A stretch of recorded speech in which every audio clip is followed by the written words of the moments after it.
بسم اللہ الرحمن الرحیم۔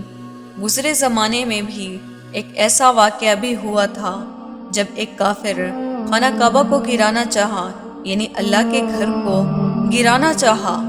جب وہ کافر خانہ کعبہ گرانے کے لیے آیا تو اللہ تعالیٰ نے اس پر کیسا عذاب نازل فرمایا۔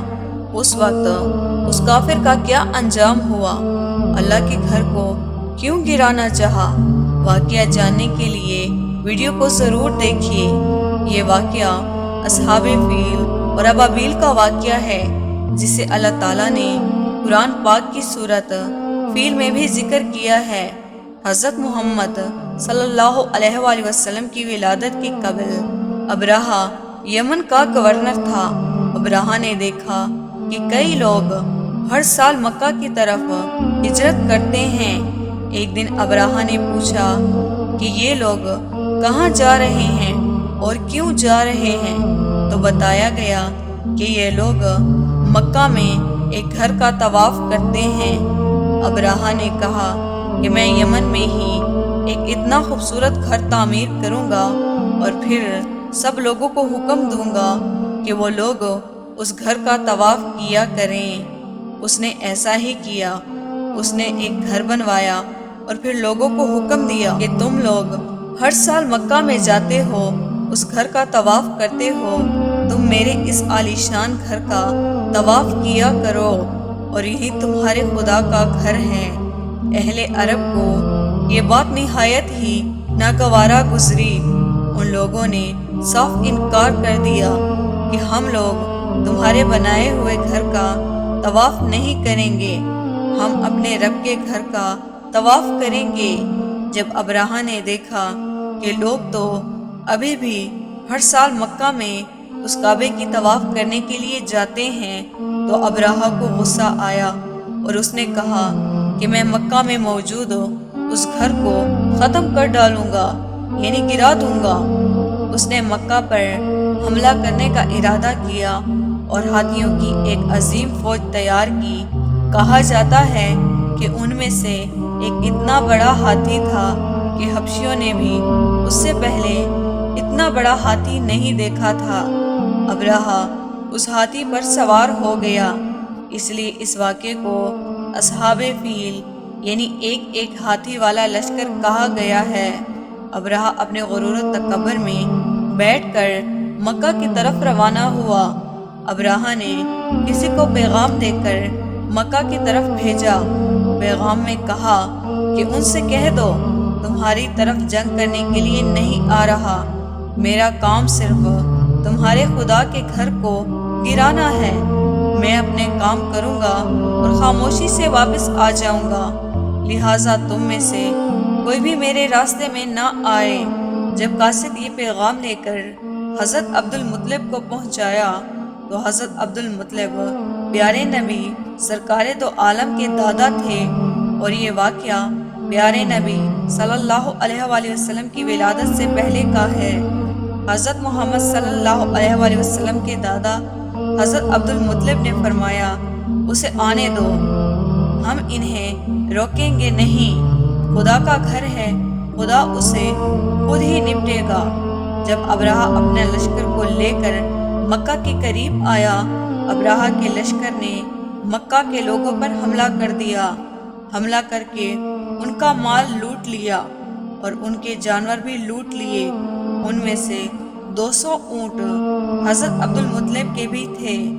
حضرت عبد المطلب کو یہ بات پہنچی تو حضرت عبد المطلب کو بہت برا لگا، لہٰذا حضرت عبد المطلب نے ابرہہ سے ملاقات کرنے کے لیے چلے گئے۔ آپ کے دادا بہت ہی خوبصورت مضبوط جسم کے مالک تھے۔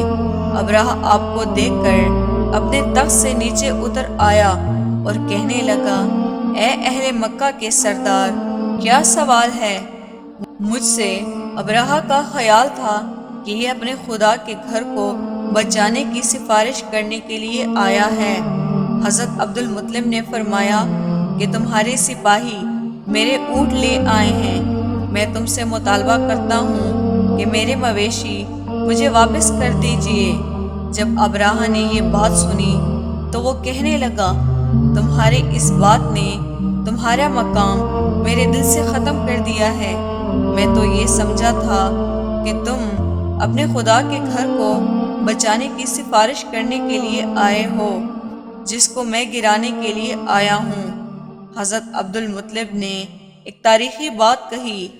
آپ نے فرمایا، خدا کو میری حفاظت کی ضرورت نہیں، وہ اپنے گھر کی حفاظت خود کر لے گا۔ اس نے مجھے میرے مویشیوں کا نگہبان بنایا ہے، لہٰذا میں تم سے اپنے مویشی کا ہی مطالبہ کرتا ہوں۔ ابرہہ نے کہا کہ میں تمہارے خدا کے گھر کو آج گرا دوں گا۔ واپسی میں ابرہہ نے آپ کے اونٹ آپ کو واپس کر دیے۔ جب حضرت عبد المطلب لوگوں کے درمیان پہنچے، سب لوگوں سے فرمایا کہ مکہ کو چھوڑ کر دور وادی میں جا کر پناہ لے لو۔ اس کے بعد حضرت عبد المطلب نے مکہ کی دیواروں کو پکڑ کر یہ دعا فرمائی، یا اللہ، تیرے بندوں میں اس لشکر سے لڑنے کی قوت نہیں، سب اپنے گھر کی حفاظت کرتے ہیں، تو بھی اپنے گھر کی حفاظت فرما۔ یہ دعا کر کے حضرت عبد المطلب وہاں سے روانہ ہو گئے۔ حضرت عبد المطلب پہاڑ کی چوٹی پر کھڑے ہو کر سارا منظر دیکھنے لگے۔ آپ کو یقین تھا کہ وہ لوگ ناکام ہو جائیں گے، ان کا عبرتناک انجام ہوگا۔ ابرہہ اپنے لشکر کے ساتھ ایک بڑی ہاتھی کے اوپر بیٹھ کر بہت ہی غرور و تکبر سے کعبہ شریف کی طرف آ رہا تھا۔ ان ہاتھیوں میں سے ایک سب سے بڑا ہاتھی تھا، جس کے اوپر ابرہہ بیٹھا ہوا تھا۔ جب وہ ہاتھی کو کعبہ کی طرف کرتا، ہاتھی رک جاتا، اور جب پیچھے کی طرف کرتا تو ہاتھی پیچھے بھاگا بھاگا جاتا۔ کوئی تو طاقت تھی جو اسے ایسا کرنے سے روک رہی تھی، یقیناً وہ اللہ تعالیٰ کی ذات ہے۔ اسی دوران حضرت عبد المطلب کیا دیکھتے ہیں کہ ایک پرندوں کا لشکر بیت اللہ کی طرف آیا اور بیت اللہ کی طرف گھومنے لگا۔ وہ بابیل کا لشکر تھا۔ ہر پرندوں کی چونچ اور پیروں میں ایک ایک کنکر تھا۔